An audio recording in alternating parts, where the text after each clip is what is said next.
Hey, what's up humans? Welcome back to my channel. Hope everybody's doing well out there. Today I have for you this piece of Ethiopian opal that's got a really thin color bar, but as you can see there is some color in there. It's got some good like yellow, green, orange flash going on, so we'll see if we're able to get something out of this. When you look at the top of it, you can really see, even on both sides, that there's dirt going in. So here, let me shine the flashlight through it so you guys can get a better look at the dirt in there. So, not sure if we'll be able to get anything out of it, and I forgot to weigh it, and I forgot to measure it. Sorry about that, but if you want to see how this goes, keep watching.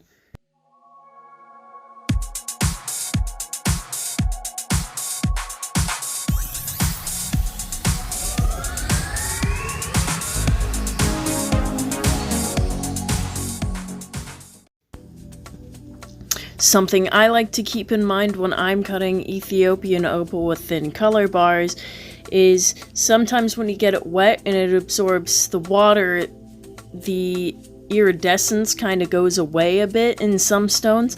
So I'm going to mark this patchier side so that I know where that is and what side is what, but I'm going to have to cut around from all sides of the stone because I do have that dirt that protrudes into the color bar.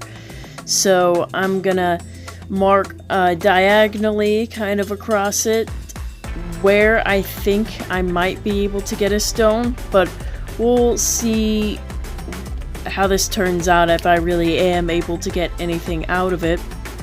Now, using my 800 grit diamond bit here, I'm gonna start with the patchier side and I'm gonna file down to that line that I drew. And then I'm gonna go around and sort of shape it and try to get the dirt out of the color bar. Now, with Australian opal, it's really easy to see the color bar when you're working on it, and you can concentrate a bit more on parts of the stone that have better color. But when you're working with Ethiopian, you don't really get that. Only with like really good quality Ethiopian opal do you get to see the whole pattern while it's wet. Some of them show you the pattern while it's wet, some of them don't.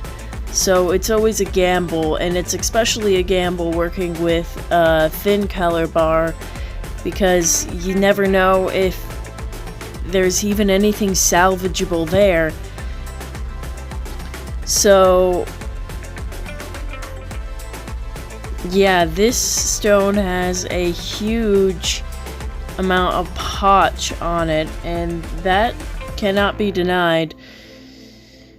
So I'm gonna work my way around all the edges and focus more on the opal part of the stone, because if you focus on the dirt part, then the bit will grind through the dirt quicker and it'll be kind of a lumpier stone, which is fine if you're just going to carve away all the dirt and then go back and get it to the shape that you want it. But if you're going to shape it kind of so that you could see the color bar around all sides first, you can kind of tell a little easier if you're going to be grinding too far down into that color bar. And that's kind of why I do this, but you totally can carve away the dirt first and then carve it into the shape that you want. I just find that I'm not quite as proficient to get it into a really nice shape, and I'm kind of more prone to carving more away than I would like to when I've done that in the past. So I am just going to stick to exposing the color bar from all the sides and then just carefully sawing away the dirt on the top of it and then shaping the bottom of it so that the bottom is flat.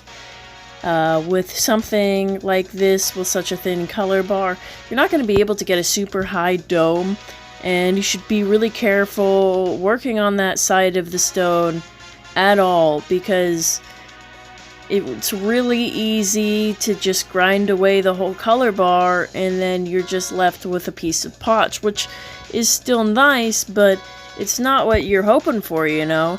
You want those good iridescent colors, and it's just so delicate.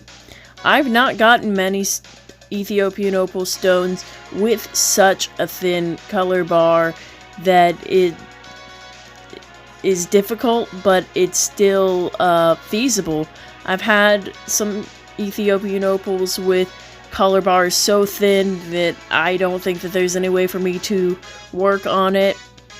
And I've had this stone for a long time, actually, and I remember looking at it back when I first got it, and I was like, there's no way I'm gonna get anything out of it. But now looking at it a couple of years later, I'm thinking, yeah, actually, I might be able to get something out of this. And I wanted to share that with you guys. So, as you can see, I really am still just grinding away the sides of it. That was most of this stone. That dirt really came into the sides a lot more than I would have wanted it to.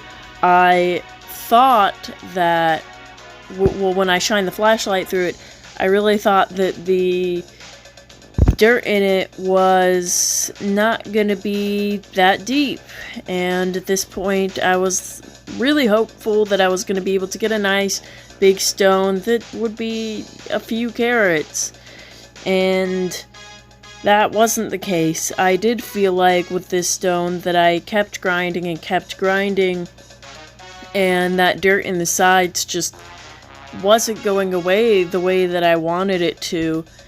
But I didn't let that get me frustrated, because there's no point in getting frustrated in something like this. It's like, if it's gonna work, it's gonna work.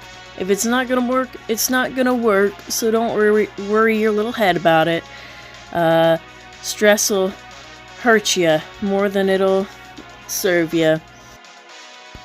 But no matter which method you're going with, whether you're gonna take away the dirt first, or if you're gonna shape it first and then take out the dirt from what you hypothesize it to be the face of it, it's really important to keep your stone moving on all sides all the time.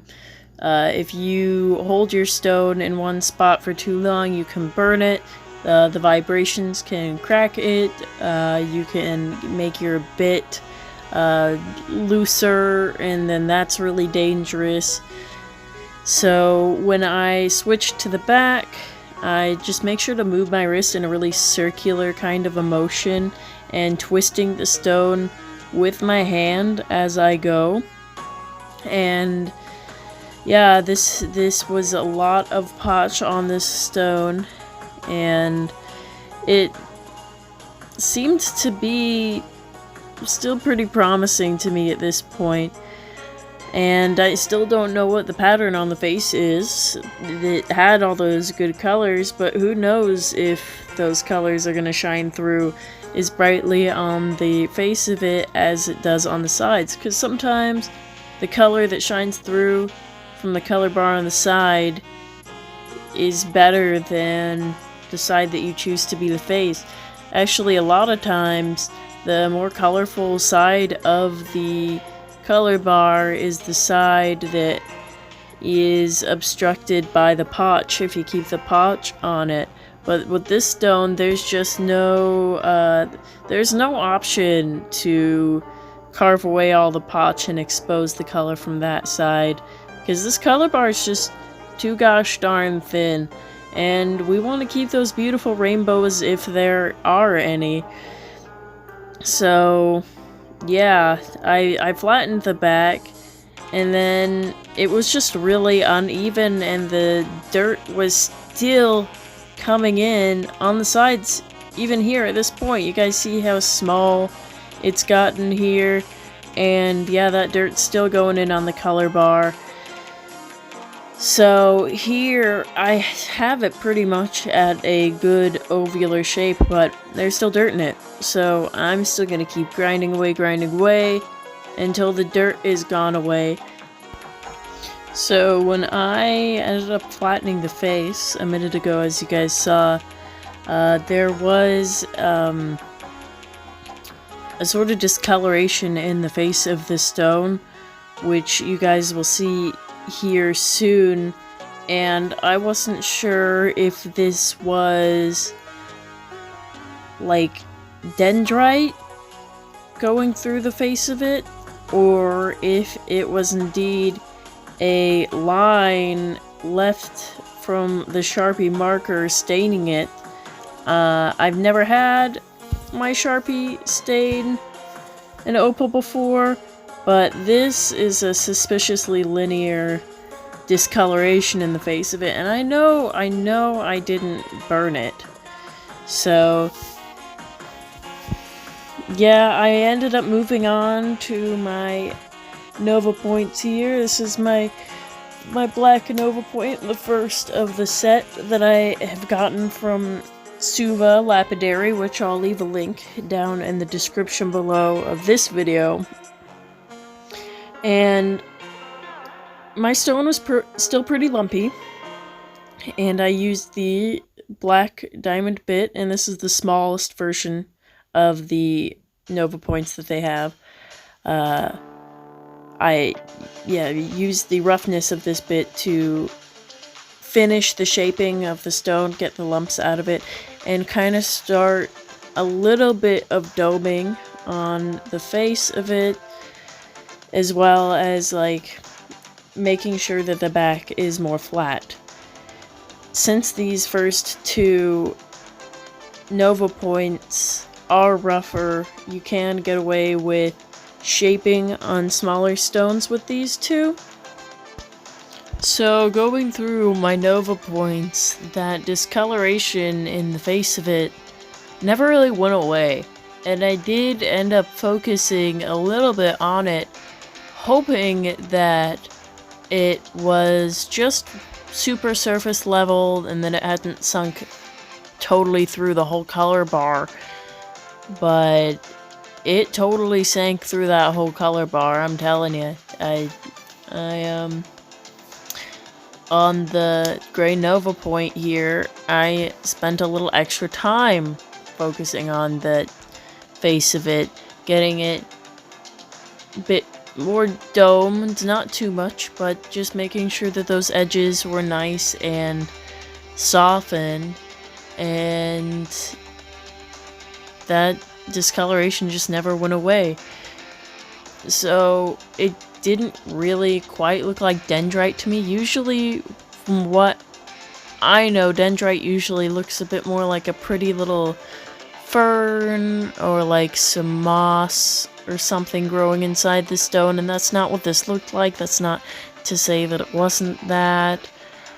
Again, I haven't had a stone stain from a Sharpie before, but I was using a normal Sharpie that time, or just every other time that I've used it, and for this particular one I used a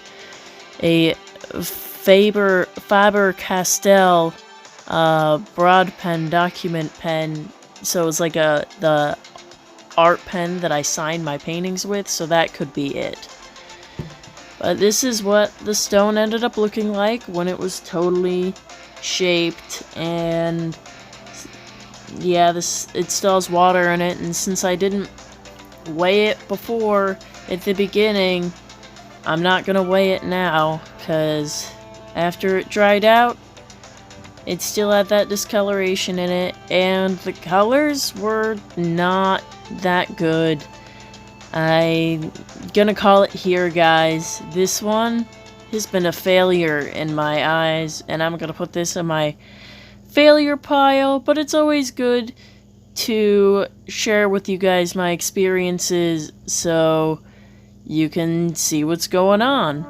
So yeah, not too pleased with that one, but this is a painting that I did for a friend of mine. He asked me for something psychedelic, and then he sent me a painting, or a poem, but for my painting to kind of be based off of, and so this is what I ended up with. That's the catacombs. It's like a skull with lit up eyes, some mushrooms, and then some melting eyes. And this was with Uli watercolors and Daniel Smith watercolors using Heritage detail brushes.